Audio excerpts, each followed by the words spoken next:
ஏக இறைவனுடைய அன்பையும் அவனது அருளையும் அவனது வழிகாட்டுதலையும் என்றென்றும் வேண்டி விரும்பியவர்களாக நம்முடைய பயணம் இருக்கட்டும். இன்னைக்கு அத்தியாயம் 2ல் வசனம் 275 இருந்து 286 வரைக்கும், கடைசி வசனம் வரைக்கும் அதனுடைய தமிழாக்கத்தை வாசிச்சுட்டு அதுக்கப்புறம் அதை 2 பேர் கலந்துரையாடுற மாதிரி ஏஐல ஒரு வீடியோ டெவலப் பண்ணியிருக்கேன். ஃபர்ஸ்ட் அந்த 275லேருந்து 286 வரைக்கும் உள்ள வசனங்கள்ல ரிபா, அதாவது நம்ம இஸ்லாமியர்கள் பெரும்பாலும் இந்த ரிபான்ற வார்த்தையை வட்டி என்று சொல்வார்கள். ஸோ அதை பற்றின புரிதல்கள், அந்த வசனங்கள் ரிபா என்று சொல்லி குரானில் வரக்கூடிய வசனங்களை வாசித்து அதில் எனக்கு கிடைச்ச புரிதல்களை இப்போ கரண்ட்டாக நம்முடைய லைஃபோடு அதை கனெக்ட் பண்ணி அந்த வசனங்களை வாசிக்கும் போது எனக்கு கிடைச்ச புரிதல்களை ஒரு கட்டுரையாக எழுதினேன். ஃபர்ஸ்ட்டு அதை ஏஐல கொடுத்து இது 2 பேர் கலந்துரையாடுற மாதிரி ஸ்கிரிப்ட் ரெடி பண்ணித்தாங்க அப்படின்னு சொல்லிட்டு ஏஐட்ட கொடுத்தோம். அதாவது ஃபர்ஸ்ட் எழுதின கட்டுரையை, அந்த ஸ்கிரிப்டை 2 பேர் பேசுகிற மாதிரி இன்னொரு ஏஐல கொடுத்து ஆடியோவை டெவலப் பண்ணியாச்சு. அதை இந்த வீடியோவோட அட்டாச் பண்ணுறேன். சகோதரரே, அஸ்ஸலாமு அலைக்கும் ஜி. உங்கள்கிட்ட ஒரு முக்கியமான விஷயத்தை பத்தி பேசி தெரிஞ்சுக்கலாம்னு வந்தேன். வலைக்கும் அஸ்ஸலாம் சகோதரரே, தாராளமா கேளுங்க. எதை பத்தி பேசலாம்? இப்போ நம்ம ஊர்ல பலரும் ரிபா அப்படின்னு சொன்னாலே அது வட்டி மட்டும்தான் அப்படின்னு நினைச்சிட்டு இருக்கோம். ஆனா குரான் இந்த ரிபாவை பத்தி என்ன சொல்லுது? நல்ல கேள்வி சகோதரரே. ரிபானாலே வட்டின்னு மட்டும்தான் பலரும் நினைக்கிறாங்க. ஆனா குரான் இந்த வார்த்தையை பயன்படுத்துற வசனங்களை கவனிச்சோம்னா குறுக்கு வழியில லாபத்தை அதிகரிக்கணும்னு துடிக்கிற மனநிலையை தான் சாடுது. இதனால சமூகத்துல என்னென்ன பாதிப்புகள் வரும்ன்ற கடும் எச்சரிக்கையும் சொல்லுது.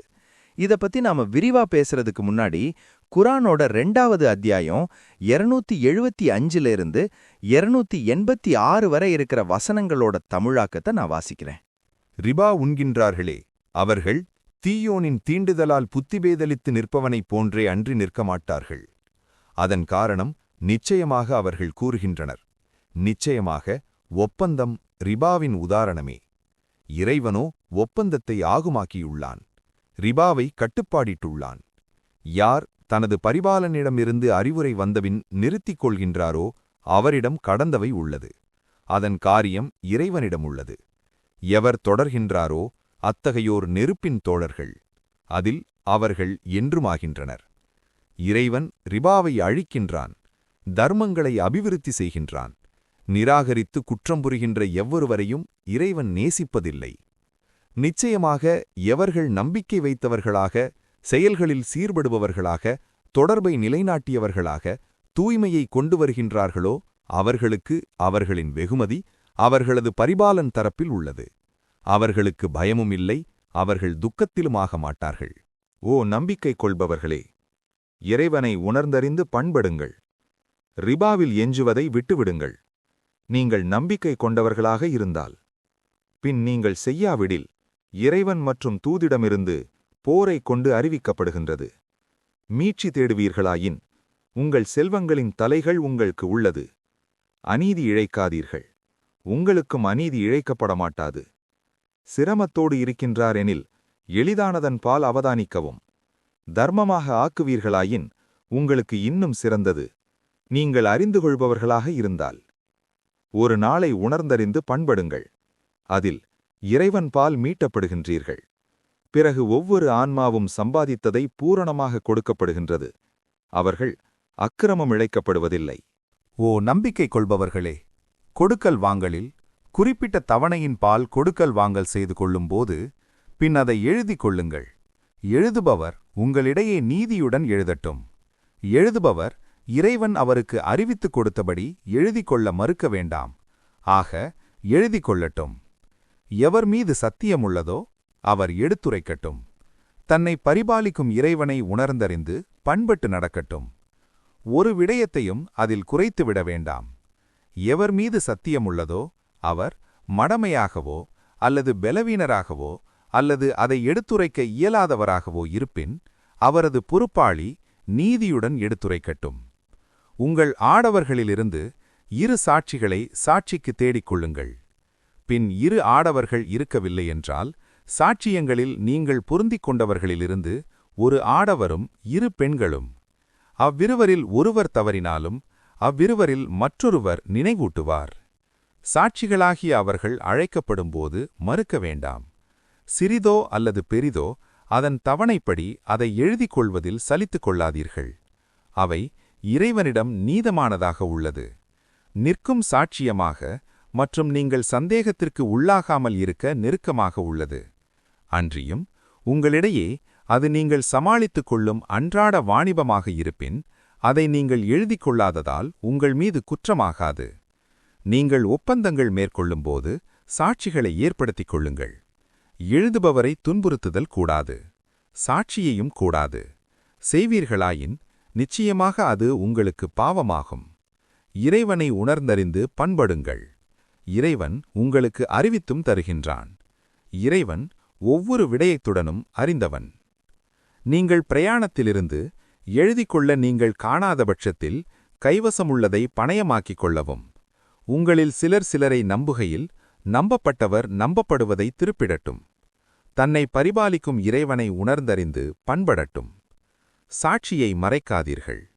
எவர் அதை மறைக்கின்றாரோ அவரது இதயத்திற்கு நிச்சயமாக அது தீங்காகின்றது. இறைவன் நீங்கள் செயல்படுவதுடன் நன்கறிந்தவன். வானத்திலுள்ள யாவும் பூமியிலுள்ள யாவும் இறைவனிடமே. உங்கள் ஆன்மாக்களிலுள்ளதை நீங்கள் வெளிப்படுத்தினாலும் அல்லது அதனை நீங்கள் மறைத்தாலும் இறைவன் அதை கொண்டு உங்களை கணக்கிடுகின்றான். பின் நாடியோருக்கு மன்னிப்பளிக்கின்றான், நாடியோரை தண்டிக்கின்றான். இறைவன் ஒவ்வொரு விடயத்தின் மீதும் அளவிடுபவன். தூதர் தனது பரிபாலனிடமிருந்து தன்பால் இறக்கி வைப்பதைக் கொண்டு நம்பிக்கை கொள்கின்றார். மேலும் நம்பிக்கை கொண்டவர்கள் ஒவ்வொருவரும் இறைவனைக் கொண்டு அவனது வானவர்களை, அவனது வேதங்களை, அவனது தூதுகளை நம்பிக்கை கொள்கின்றனர். அவனது தூதுகளில் ஒன்றுக்கிடையேயும் பிரிக்க மாட்டோம். மேலும் கூறுகின்றனர், செவியுறுகின்றோம், கட்டும்படுகின்றோம்.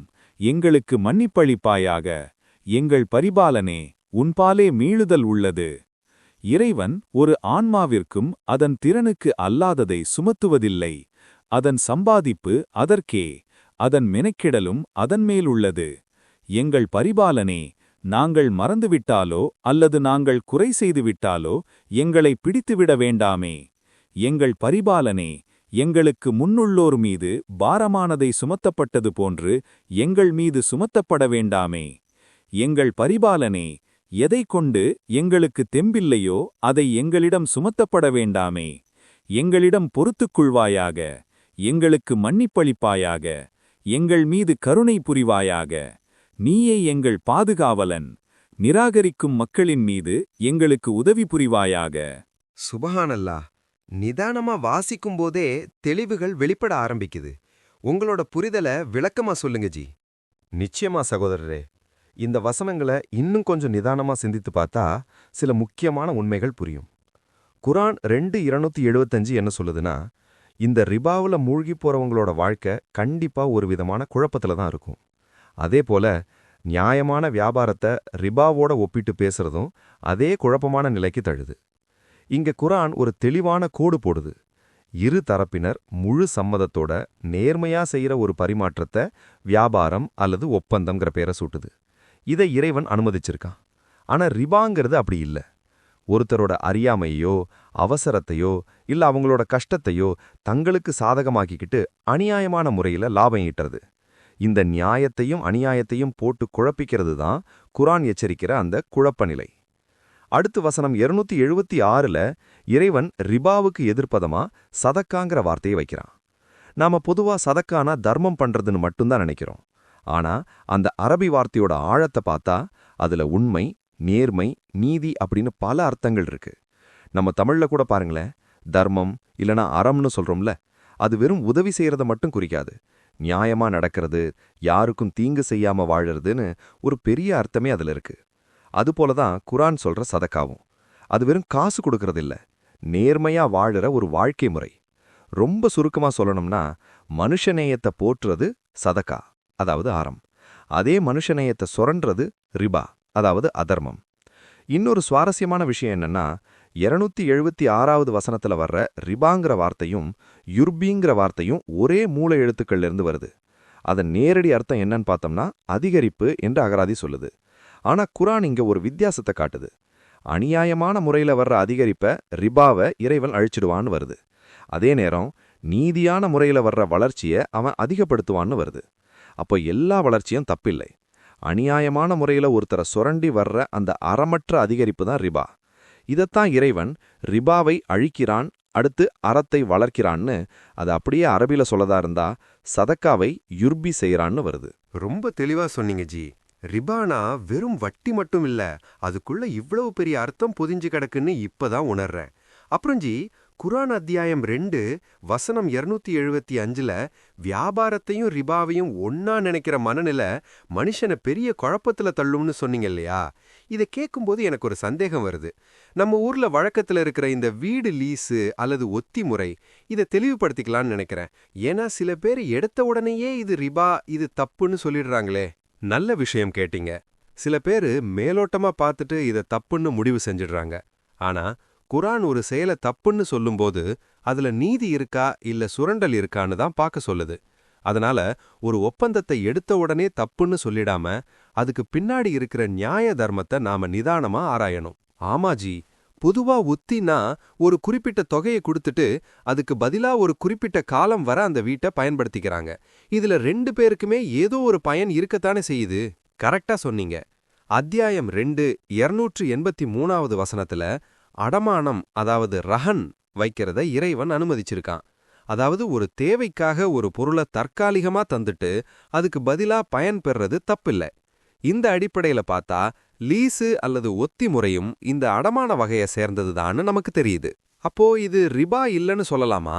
2 தரப்பும் மனப்பூர்வமா சம்மதிச்சு அதுக்கான விதிமுறைகள் தெளிவா இருந்து யாருடைய கஷ்டத்தையும் மத்தவங்க சுரண்டாம இருந்தா அது ஒரு நியாயமான வியாபார ஒப்பந்தம்தான். அது கண்டிப்பா ரிபா கிடையாது. அப்போ இது எப்பப்போ ரிபாவா மாறும்? ஒருத்தரோட பெரிய கஷ்டத்தை அல்லது அவசரத்தை மத்தவங்க தங்களுக்கு சாதகமா ஆக்கிக்கிட்டு ஒரு தரப்புக்கு மட்டுமே லாபம் வர்ற மாதிரி நிபந்தனை போட்டாங்கன்னா அங்க நியாயம் இல்லாம போயிடுது. அந்த இடத்துல தான் அந்த ஒப்பந்தம் ரிபாவா மாறிடுது. மத்தபடி நேர்மையா செஞ்சா அதுல தப்பில்ல. ஜி, இப்ப இருக்கிற காலத்துல இந்த பணவீக்கம், இன்ஃப்ளேஷன், பணத்தோட மதிப்பு குறையிறது, இதெல்லாம் ஒரு பெரிய நடைமுறை சிக்கலா இருக்குல்ல. இத பத்தி குர்ஆன் பார்வையில எப்படி பார்க்கறது? ஆமா சகோதரரே, இது ரொம்ப முக்கியமான விஷயம். உதாரணத்துக்கு ஒன்னு சொல்றேன். ஒருத்தர் 1 வருஷத்துக்கு முன்னாடி 1 கிலோ உளுந்தம்பருப்பை கடனா வாங்குறாருன்னு வைங்க. அப்போ அதோட விலை 100 ரூபாய். இன்னைக்கு அதோட விலை 110 ரூபாய் ஆயிடுச்சு. இப்போ கடனை திருப்பி கொடுக்கும்போது நான் வாங்கும்போது 100 ரூபாய் தான் இருந்துச்சு, அதையே தர்றேன் அப்படின்னு சொன்னா அது கணக்குப்படி சரியா தெரிஞ்சாலும் நியாயமா இருக்காது. ஏன் ஜி? வாங்கியப்போ உள்ள மதிப்பு தானே தர்றாரு? இல்ல, அவர் வாங்குனது உளுந்துங்கிற ஒரு பொருள். இன்னைக்கு அந்த உளுந்து அவர் திருப்பி கொடுக்கணும்னா 110 ரூபாய் செலவாகும். 100 ரூபாய் மட்டும் கொடுத்தா கடன் கொடுத்தவருக்கு 10 ரூபாய் நஷ்டம். அப்போ இன்றைய மதிப்பை உணர்ந்து அந்த 110 ரூபாயை கொடுக்கறது தான் சதக்காங்கிற அந்த நேர்மையான எண்ணம். இதுல இன்னொரு முக்கியமான விஷயத்தையும் நாம கவனிக்கணும். அது என்ன ஜி? இப்போ கடனா வாங்கின உளுந்த நாம திரும்ப பணமா கொடுக்கும்போது வெறும் சந்தை விலைய, அதாவது 110 ரூபாயை மட்டும் கொடுத்தா போதுமான்னு யோசிக்கணும். ஏன்னா அந்த உளுந்த பருப்பை தேடி போய் வாங்கி நமக்கு தேவையான நேரத்துல கடனா கொடுத்தாரே, அந்த மனுஷனோட நேரம், உழைப்பு, அவர் நமக்காக காட்டின அந்த பொறுமை, அவர் மறுபடியும் கடைக்கு போய் அந்த உளுந்த வாங்கணுமே, இதையெல்லாம் நாம மதிக்க வேண்டாமா? ஆமாஜி, அதுல அவரோட உழைப்பும் இருக்குதானே? கண்டிப்பா. அதனால சந்தை விலையோட சேர்த்து அவரோட அந்த உழைப்பையும் மனசுல வச்சு அதற்கான மதிப்பை நியாயமா சேர்த்து திருப்பி கொடுக்கறது தான் உண்மையான சதக்கா, அதாவது அறம். இது வெளியிலிருந்து பார்க்கும்போது ஒரு அதிகரிப்பா தெரிஞ்சாலும் இது குர்ஆன் கண்டிக்கிற அநியாய அதிகரிப்பு கிடையாது. இது நீதி, நேர்மை மற்றும் மனிதநேயத்தோட வெளிப்பாடு. இதத்தான் குர்ஆன் அறத்தை வளர்க்கிறான்னு சொல்லுது. இத அப்படியே பணக்கடனுக்கும் பொருத்தலாமா? தாராளமா. இப்போ ஒருத்தர் 1 லட்சம் ரூபாய் கடன் வாங்குறாருன்னு வைங்க. அந்த நேரத்துல அந்த பணம் அவரோட குடும்ப செலவுக்கோ இல்ல பிள்ளையோட படிப்புக்கோ ஒரு பெரிய தேவையை பூர்த்தி செஞ்சிருக்கும். ஆனா 1 வருஷம் கழிச்சு விலைவாசி உயர்வால அதே 1 லட்சம் ரூபாய் முன்னாடி செஞ்ச அதே தேவைகளை இன்னைக்கு செய்யாது. அதோட சக்தி குறைஞ்சிருக்கும்.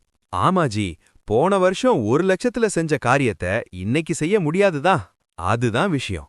மேலோட்டமா பார்க்க போனா 1 லட்சம் வாங்கிட்டு 1 லட்சத்தை திருப்பி கொடுத்தேன் அப்படின்னு சொல்றது சரியா தோணலாம். ஆனா பணத்தோட மதிப்பிழப்ப கணக்குல எடுத்தா கடன் கொடுத்தவருக்கு உண்மையில் நாம குறைவான மதிப்பை தான் திருப்பி கொடுத்திருக்கோம். இது அவருக்கு ஏற்படுற ஒரு மறைமுக நஷ்டம். ஆனா ஜி, இந்த மதிப்பிழப்ப ஒரு சாதாரண மனுஷனால துல்லியமா கணக்கு போட முடியுமா? அது ரொம்ப சிக்கலான விஷயமாச்சே. கரெக்டா சொன்னீங்க. இந்த மதிப்பிழப்ப ஒரு தனிநபரால துல்லியமா கணக்கிட முடியாது. அதனால தான் அரசாங்கம், நிதித்துறை மற்றும் மத்திய வங்கிகள் மூலமா பணவீக்க விகிதம், வட்டி விகிதம்னு சில பொதுவான அளவுகோல்களை உருவாக்குறாங்க. கடன் கொடுத்தவர், வாங்கியவர் 2 பேருக்குமே பாதிப்பில்லாத ஒரு சமநிலையை கொண்டு வர்றது தான் இதோட நோக்கம். குரான் என்ன உணர்த்துதுன்னா, நடைமுறை சிக்கல்களை சரிசெய்ய பொதுமறையா செய்யப்படுற இப்படிப்பட்ட நியாயமான முயற்சிகளை எடுத்த உடனே ரிபான்னு முத்திர குத்திடாதீங்கன்னு சொல்லுது. அப்போ இப்போ இருக்கிற வங்கிகள், நிதி நிறுவனங்கள் செய்யறது எல்லாமே சரின்னு சொல்ல வரீங்களா? அங்கதான் நாம கவனமா இருக்கணும். இதுல ஒரு கசப்பான உண்மையும் இருக்கு. சிலபல வங்கிகள் பணவீக்கத்தை சரி செய்யறோங்கிற பேர்ல அதை தாண்டி அதிகப்படியான வட்டி, மறைமுக கட்டணம், புரியாத நிபந்தனைகள், அபராதம்னு போட்டு மக்களோட கஷ்டத்தை சொரண்டாங்க. ஒருத்தரோட அறியாமைய தங்களுக்கு சாதகமா ஆக்கி அநியாயமா லாபம் சம்பாதிக்க பார்க்கும்போது அங்க அறம் செத்து போய் அது ரிபாவா மாறிடுது. புரியுது ஜி. அப்போ மொத்த சிஸ்டத்தையும் தப்புன்னு சொல்றதை விட அது எங்க நியாயத்தை மீறி சுரண்டலா மாறுதுன்னு பார்க்கணும், அப்படிதானே? அதுதான் விஷயம். குரான் எதிர்க்கிறது எதன்னா, மனுஷனோட தேவை, பலவீனம் இதையெல்லாம் பயன்படுத்தி அநீதியான முறையில லாபம் தேடுற அந்த சுரண்டல் மனப்பான்மையத்தான். வட்டி, பணம், வங்கிகள்னு எல்லாத்தையும் ஒரே தட்டுல வச்சு பார்க்காம அதோட நோக்கம், செயல்முறை என்னன்னு நிதானமா முடிவெடுக்கிறது தான் குரான் நமக்கு காட்டுற அந்த சமநிலையான அறநோக்கு. ஜி, ரிபா பத்தி பேசும்போது இன்னொன்னு முக்கியமா சொல்லுவாங்க. பணத்தை மட்டும் வச்சு பணம் பண்ற எந்த வேலையும் தப்புன்னு. இதனாலேயே பேங்க் நடக்கிற முறையே தப்புன்னு சிலர் சொல்றாங்களே, அதை எப்படி பார்க்கறது? உண்மைதான் சகோதரரே.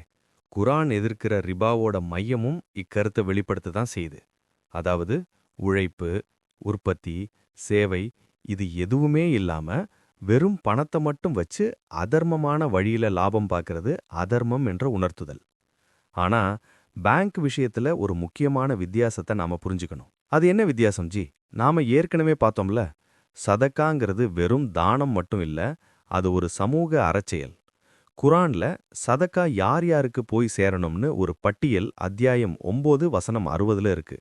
அதுல அந்த அறப்பணிக்காக உழைக்கிறவங்களுக்கும் ஊதியம் உண்டுன்னு சொல்லப்பட்டிருக்கு.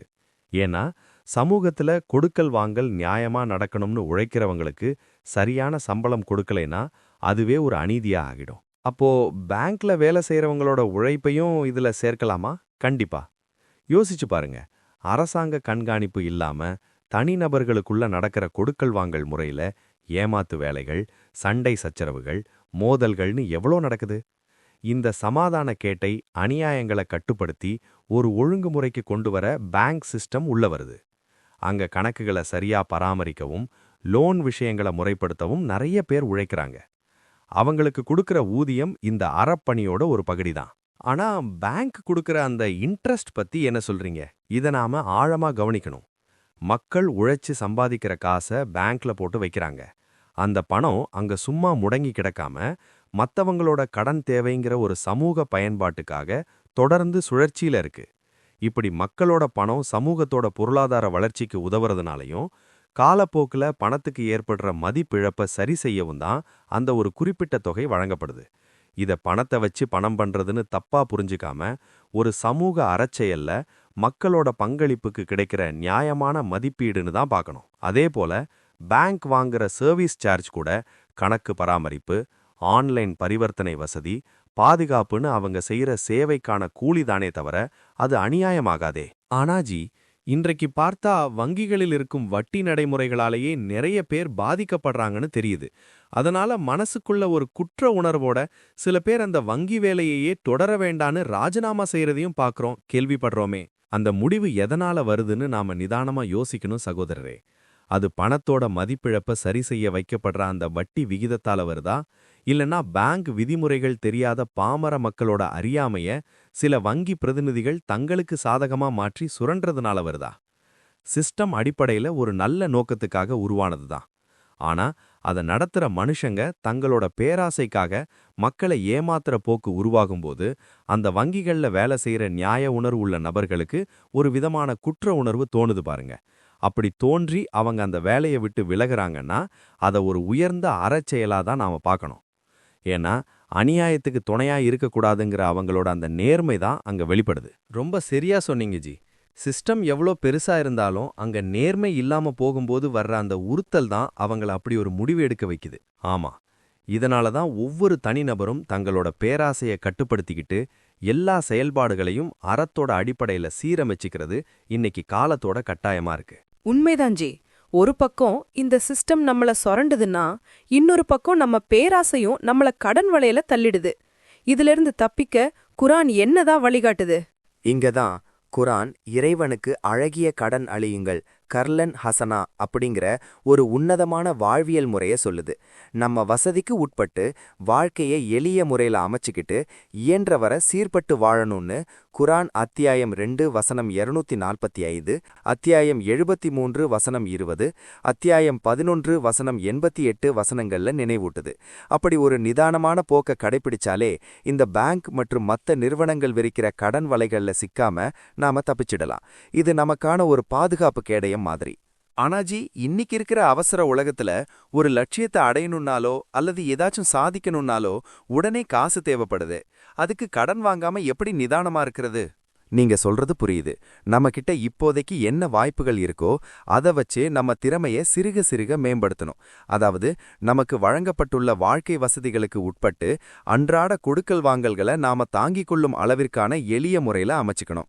சமூகத்துக்கு பயன் தர்ற வகையில நமது செயல்பாடுகளை நியாயமான முறையில நிதானமா செஞ்சிட்டு வரும்போது அதுக்கான அங்கீகாரமும் வெற்றியும் கிடைக்க கொஞ்ச காலம் எடுக்கலாம். ஆனா அந்த நேரத்துல நாம அவசரப்படாம பதட்டப்படாம காட்டுற அந்த நிதானமும் அர்ப்பணிப்பு இருக்கு பாருங்க, அதுதான் இறைவனுக்கு நாம கொடுக்கிற அழகிய கடன், கர்லன் ஹசனா. அப்போ உடனடி லாபம் மற்றும் வளர்ச்சிக்காக ஓடி தாங்கிக் கொள்ள முடியாத வலையில சிக்கிக்காம ஒரு சீரான வளர்ச்சிக்காக நாம கொடுக்கிற அந்த உழைப்பும் நேரமும் வீண் போகாதுன்னு சொல்றீங்க. ஆம் சகோதரரே, இந்த கடன் காலப்போக்கில் நம்ம மன உறுதியை உரசி பார்க்கும், நம்மள ஒரு பக்குவப்பட்ட மனுஷனா வளர்த்தெடுக்கும். அந்த பக்குவத்தோட பலனை வருங்காலத்துல நாம முழுமையா அறுவடை செஞ்சு அனுபவிக்க ஆரம்பிப்போம். இதுதான் உண்மையான சதக்கா அடிப்படையிலான அறப்பயணம். இது ஏதோ ஒரு நம்பிக்கையில சொல்ற மாதிரி இருக்கே ஜி. இது வெறும் கண்மூடித்தனமான நம்பிக்கை இல்ல சகோதரரே. இந்த வானம் பூமி எல்லாமே சத்தியத்தோட தான் படைக்கப்பட்டிருக்கு. இதை நம்ம சுற்றுப்புறத்தையும் நம்ம ஆன்மாவுக்குள்ள நடக்கிற உணர்வுகளையும் கவனிச்சா தெள்ள தெளிவா உணரலான்னு குரான் அத்தியாயம் 45 வசனம் 22, அத்தியாயம் 51 வசனம் 20-21 வசனங்கள்ல சுட்டிக்காட்டுது. அப்புறம் ஜி, நமது இலக்க நோக்கி சிறுக சிறுக நகரும்போது நமக்கு மேல் அதிகாரத்தில் இருக்கும் நபர்களால் அவ்வப்போது தடங்கள் முட்டுக்கட்டை ஏற்படுதே, அதை என்ன செய்வது? குரான் அத்தியாயம் 4 வசனம் 59 சொல்ற மாதிரி உங்களோட முதன்மை ஆணையத்திற்கு கட்டுப்படுங்க. ஆனா அந்த அதிகாரத்தோட முடிவுகள்ல முரண்பாடு வந்தாலோ இல்ல தடங்கள் ஏற்பட்டாலோ அந்த பிரச்சனையை இறைவன் மற்றும் அவனது தூதின் பால் திரும்பணும். உடனடியா உணர்ச்சி வசப்படாம இறைவனோட ஞானமான தீர்வுக்காக கொஞ்சம் நிதானத்தை மேற்கொள்ளுங்கன்னு குரான் அத்தியாயம் 7 வசனம் 87, அத்தியாயம் 10 வசனம் 109 நமக்கு தெளிவுபடுத்துது. இறைவனோட ஞானமான தீர்வுக்காக கொஞ்சம் நிதானத்தை கடைபிடிக்கணும். வானம் பூமி எல்லாமே சத்தியத்தோட தான் படைக்கப்பட்டிருக்கு. நம்ம சுற்றுப்புறத்தையும் நம்ம ஆன்மாவுக்குள்ள நடக்கிற உணர்வுகளையும் கவனிச்சா இறைவன் காட்டுற இந்த உண்மையை நாம நல்லாவே புரிஞ்சுக்கலாம். அல்ஹம்துலில்லா. சிஸ்டம் எவ்வளோ பெரியதா இருந்தாலும் தனிநபர் ஒழுக்கமும் இறை வழிகாட்டுதலும் தான் நம்ம காக்குன்னு இப்போ நல்லா புரியுது. ஜி, ரிபா அப்படின்னு சொன்னாலே வங்கியும் வட்டியும் கடன் விஷயங்கள் மட்டும்தான் நம்ம ஞாபகத்துக்கு வந்துகிட்டு இருந்துச்சு. ஆனா இப்ப இது நம்ம அன்றாட வாழ்க்கையிலையும் இந்த ரிபா ஊடுருவி இருக்குன்ற உணர்வு வருது. ஆமாம் சகோதரரே, சற்று நிதானமா சிந்திச்சு பார்த்தா அந்த ரிபா மனநிலை நம்ம ஒவ்வொருத்தரோட வாழ்க்கையிலையும் ஏதோ ஒரு வகையில கலந்துதான் இருக்கு. நாம அத வட்டின்னு சொல்லாமலேயே நடைமுறையில அதே சுரண்டலத்தான் செஞ்சுக்கிட்டு இருக்கோம். இதிலிருந்து இறைவன் அவனோட கருணையை கொண்டு நம்மை காப்பானாக. கொஞ்சம் உதாரணத்தோட சொல்லுங்களேன். உதாரணத்துக்கு, ஒருத்தர் தன்னோட தேவைக்கு அதிகமா நிலங்களை வாங்கி போட்டுட்டு அதை சரியா பராமரிக்காம புதர்களா விட்டு வைக்கிறாருன்னு வைங்க. அந்த நிலம் சமூகத்துக்கு எந்த பயனும் தராம சும்மா கிடக்கும்போது நிலம் பற்றாக்குறை அப்படிங்கிற ஒரு செயற்கையான சூழல் உருவாகுது. இதனால உண்மையிலேயே நிலம் தேவைப்படுற ஒரு எளிய மனுஷன் ரொம்ப அதிக விலை கொடுத்து அந்த நிலத்தை வாங்க வேண்டிய நிலைக்கு தள்ளப்படுறான். இங்க ஏற்படுற இந்த விலை உயர்வு உழைப்பாலோ இல்ல உற்பத்தியாலோ வந்தது கிடையாது. இது வெறும் பதுக்கல் மூலமா உருவாக்கப்பட்ட ஒரு செயற்கையான உயர்வுதான். இது நிலத்துக்கு மட்டும்தானா? மற்ற அத்தியாவசிய பொருட்களும் அடங்கும். விலை இன்னும் ஏறும்னு எதிர்பார்த்து பொருட்களை பதுக்கி வைக்கிறதும் சமூகத்தோட தேவையை சுரண்ட செயல்தான். இதுக்கு வட்டின்னு பேர் இல்லாட்டாலும் இதோட அடிப்படையே அடுத்தவங்களோட தேவையை சாதகமாக்கி அறமில்லாத வழியில லாபத்தை பெருக்கிறது தான். அதனாலதான் குரான் ரிபாவை வெறும் பொருளாதார கணக்கா பார்க்காம ஒரு மனோபாவமா அணுகுது. அப்படின்னா ரிபாங்கிறது வெறும் வங்கி விவகாரம் கிடையாது. சரியா சொன்னீங்க. வங்கி மூலமா நடந்தாலும் சரி, நிலத்தை பதுக்குனாலும் சரி, இல்ல பொருட்களை மறைச்சு வச்சாலும் சரி, அடுத்தவங்களோட அவசரத்தையும் இக்கட்டான சூழலையும் பயன்படுத்தி சம்பாதிக்கிற ஒவ்வொரு அநியாய லாபமும் அந்த ரிபா மனநிலைக்குள்ளதான் அடங்குது. இன்னைக்கு இருக்கிற வியாபார உலகத்துல இப்படிப்பட்ட அநியாயங்கள் சுற்றிலும் இருக்குது. ஆமாம் சகோதரரே, இன்னைக்கு உழைப்பிலையும் சரி வியாபாரத்திலையும் சரி நேர்மை குறைஞ்சு அநியாயங்கள் ரொம்பவே அதிகரிச்சிருச்சு. உதாரணமா, வேலைய முழுசா செய்யாமலோ இல்ல தரம் கம்மியா செஞ்சுட்டோ அதுக்கு அதிகமான கூலியை எதிர்பார்க்கிறது. ஒரு தொழிலாளி கிட்ட அதிகமா வேலைய வாங்கிட்டு அந்த உழைப்புக்கு ஏத்த சரியான ஊதியத்தை கொடுக்காம ஏமாத்துறது. பிசினஸ் தந்திரம், பிசினஸ் ஸ்ட்ராட்டஜி அப்படின்ற பேர்ல ஒருத்தருக்கு அவசியமே இல்லாத ஒரு பொருளை ஆசை காட்டி அது அவருக்கு தேவைதான் அப்படின்னு நம்ப வச்சு லாபம் பார்க்கறது. சேல்ஸ் எக்ஸிக்யூட்டிவ்ஸ்களுக்கு முதலாளிகள் நெருக்கடி கொடுக்கறது. இன்னைக்கு இத்தனை பொருட்களை வித்தே தீரணும், விசாரிக்க வர்றவங்கள கண்டிப்பா வாங்க வைக்கணும்னு கட்டாயப்படுத்துறது. இதனால முதலாளி அநியாயம் செய்யறது மட்டுமில்லாம பிழைப்புக்காக வேலைக்கு வந்தவங்களையும் பொய் சொல்லி விற்க தூண்டி அவங்களையும் பாவம் செய்ய வைக்கிறாங்க. அப்போ வாங்குறவங்களையும் ஏமாத்தாம விற்பவங்களையும் சொரண்டாம இருக்கிறது தான் உண்மையான தர்மம் இல்லையா? கண்டிப்பா. ஆனா இன்னைக்கு லாபத்தை மட்டும் குறிக்கோளா வச்சு மனிதநேயமே இல்லாம வியாபாரம் பெருகிடுச்சு. அதனால ரிபா என்பது வங்கியில தான் இருக்குன்னு மத்தவங்கள சுட்டி காட்டுறதுக்கு முன்னாடி நம்ம சொந்த வாழ்க்கையிலையும் நம்ம எடுக்கிற முடிவுகள்லையும் இப்படிப்பட்ட அறமற்ற அதிகரிப்பு இருக்கான்னு நாமளே நம்மை சுய பரிசோதனை செஞ்சுக்கணும். மத்தவங்கள சொல்றதை விட நம்மை நாமே சீராய்வு செஞ்சுக்கிறது தான் அறம். Correct G. முன்னாடி வரைக்கும் குரான் இந்த ரிபா பத்தி எச்சரிக்கும் போது வங்கியில நடக்கிற ஏதோ கணக்க பத்தி பேசுதுன்னு நினைச்சுக்கிட்டு இருந்தேன். இல்லவே இல்ல. குரான் ஒரு சிக்கலான கணக்கு முறையே நம்ம மேல திணிக்க வரல. தர்மத்துக்கும் அதர்மத்துக்கும் இடையில இருக்கிற வித்தியாசத்தையும் அதனால சமூகத்துல ஏற்படுற பாதிப்புகளையும் தான் நமக்கு நினைவூட்டுது. குரான் மனுஷ வாழ்வை சிக்கலாக்க வரல. அது நம்மை சிந்திக்கவும் நீதியை அளவுகோலாக கொள்ளவும் நம்முள் உணர்த்தப்படுற இறை உணர்வை வழிகாட்டியா ஏத்துக்கவும் தான் அழைக்குது. அல்ஹம்துலில்லாஹ். நாம இதுவரைக்கும் ரிபாவோட விபரீதங்கள் பத்தி நிறைய பேசிட்டோம். இதோட தொடர்ச்சியா குரான் அத்தியாயம் 8 வசனம் 41ல ஒரு முக்கியமான பங்கீட்டு அறம் பத்தி சொல்லப்பட்டிருக்கு. அதாவது நமக்கு கிடைக்கிற லாபத்துல அல்லது வெற்றி பொருட்கள்ல 1/5 பங்கு, அதாவது 20% நமக்கானது இல்லைங்கிறத அது தெளிவுபடுத்துது. அது இறைவனுக்கும் அவனது தூதருக்கும் உறவினர்களுக்கும் அனாதைகளுக்கும் வறியவர்களுக்கும் வழிமைந்தர்களுக்கும் உரியது. சுருக்கமா சொல்லணும்னா நம்ம லாபத்துல ஒரு பகுதியை சமூகத்துக்காக பிரிக்கணுங்கிறத உணர்த்துது. அப்போ அந்த 20% பிரிச்சு கொடுத்தது போக மீதி இருக்கிற லாபமே நமக்கு ஹலாலானது, அதாவது அனுமதிக்கப்பட்டது. அப்படிதானே ஜி? ஆம் சகோதரரே. இந்த விதிகளை மீறது தண்டனைக்குரியதுன்னு எச்சரிக்கிற இறைவன் முறைப்படி பிரிச்சு கொடுத்தது போக எஞ்சியிருக்கிற அந்த 80% ஆகுமான வழியில் உங்க விருப்பப்படி அனுபவிங்கன்னு வழிகாட்டுறான். இதை நீங்கள் அத்தியாயம் 8 வசனம் 69ல பார்க்கலாம். இறைவனை உணர்ந்தறிந்து பண்பட்டு வரணுங்கிறது தான் இங்க முக்கியம். இதுல நிறைய நடைமுறை சிக்கல் இருக்கே ஜி. குரான் சொல்ற கனீம், இதன் பொருளான லாபம் எந்த லாபத்தை குறிக்குது? கனீம்னு சொல்லுக்கு லாபம், வெற்றி பரிசு, பவுண்டின்னு அகராதியில பல அர்த்தங்கள் இருக்கு. இன்னும் வியாபாரத்துல கிராஸ் ப்ராஃபிட், நெட் ப்ராஃபிட்னு வேற கணக்குகளும் இருக்கு. அப்படின்னா இந்த கனீம்னு சொல்ற லாபம் எதை குறிக்குது? இதை நடைமுறையில சரியா கணக்கு பண்றது ரொம்ப கஷ்டமாச்சே ஜி. நீங்கள் கேட்பது மிகச்சரியான சந்தேகம் சகோதரரே. கனீம் என்ற சொல்லுக்கு அகராதியில் லாபம், வெற்றி பரிசு, பவுண்டின்னு பல அர்த்தங்கள் உண்டு. இன்றைய நவீன வணிகத்தில் கிராஸ் ப்ராஃபிட், நெட் ப்ராஃபிட் என பிரித்து பார்த்து அணுவளவும் பிசகாமல் துல்லியமாக பங்கிடுவது என்பது நடைமுறையில் மனிதர்களுக்கு பெரும் சிரமமான காரியமே. இவ்வாறான நமது பலவீனத்தால் ஏற்படும் குறைபாடுகளை மன்னிக்கின்றான், மீட்கின்றான்.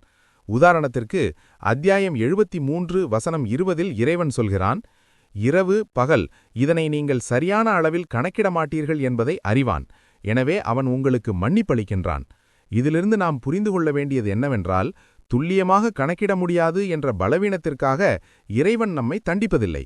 மாறாக நம்முடைய இயலாமையை மன்னித்து விடுகிறான். ஆனால் இதையே ஒரு சாக்காக வைத்துக்கொண்டு நாம் கருமித்தனமாக இருந்துவிடக்கூடாது.